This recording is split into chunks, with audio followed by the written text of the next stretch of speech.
Ilang lugar na lang daw sa downtown ng Marawi ang hawak ng mga maute. Nabawi na ng mga tropa ng gobyerno ang isa sa mga pinakamalakas na pwesto ng mga terorista. Mula sa Marawi, live po itong pagtutok na ito. Chino Gaston. Chino. Tama ka dyan, Mike. No, kahapon nakuha ng militar ang itong tinatawag na strong point o isang matibay na posisyon na mahigit isang buwan ng hawak ng mga teroristang Maute ISIS dito sa Marawi City. Kung kaya ayon sa ilang mga sundalo na mismo nasa frontline, maaring abot tanaw na raw ang katapusan ng gyera dito sa Marawi City.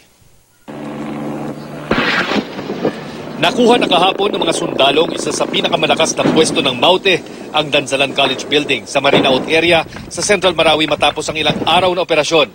Nakuha ng militar ang ilang sniper at assault rifles, pati ng isang 50 caliber machine gun. Napakatinding pinsala ang dulot ng baril na ito kung pagbabatayan ang mga ligaw na slug ng 50 caliber na patuloy na tila pinapaulan sa iba't ibang parte ng Marawi. Kaya malaking accomplishment raw sa militar na mabawi ang mga armas mula sa Danzalan College kung saan nagkataon na dun din unang nag-aral ang ilang sa mga magkakapatid na Maute. Bukod sa mga baril, nakuha rin ang bangkay ng isang foreign-looking fighter na pinaniniwala ang isang Singaporean national na sumanib sa grupo. Ito yung ginagamit nila sa ating mga air assets pag lumilipad. Ito rin yung ginagamit nila to block our troops, the movement of our armor assets. Kaya napaka-importante po yung strong point na yon at ngayon ay nasa government forces. Sa huling dala ng militar, nasa ilang lugar na lang sa downtown Marawi ang hawak ng mga Maute at mga kaalyadong Abu Sayyaf. Nasa 100 na lang daw ang kalaban. Yun nga lang hamon sa mga sundalo ang mga bihag na ginagamit na human shields ng mga kalaban. Sabi nila, may baril sila, may bala.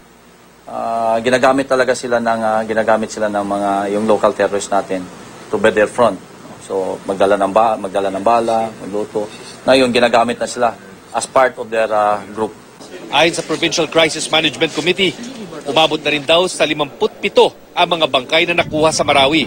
Samantala, naghahanda na ang Marawi City Government sa itatayong tent city para sa mga nasiraan ng bahay sa barangay Sagunsungan. May disenyo na rin ang mga itatayong temporary shelter sa barangay kung saan inaasang mamamalagi ang mga evacuees ng higit kumulang 1 taon.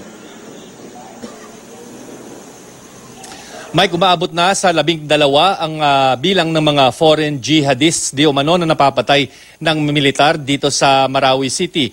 Kabilang ito, Mike, sa tinatayang 30 hanggang 40 mga dayuhan na sumanib sa Maute ISIS ng kanilang salakayin ang lungsod.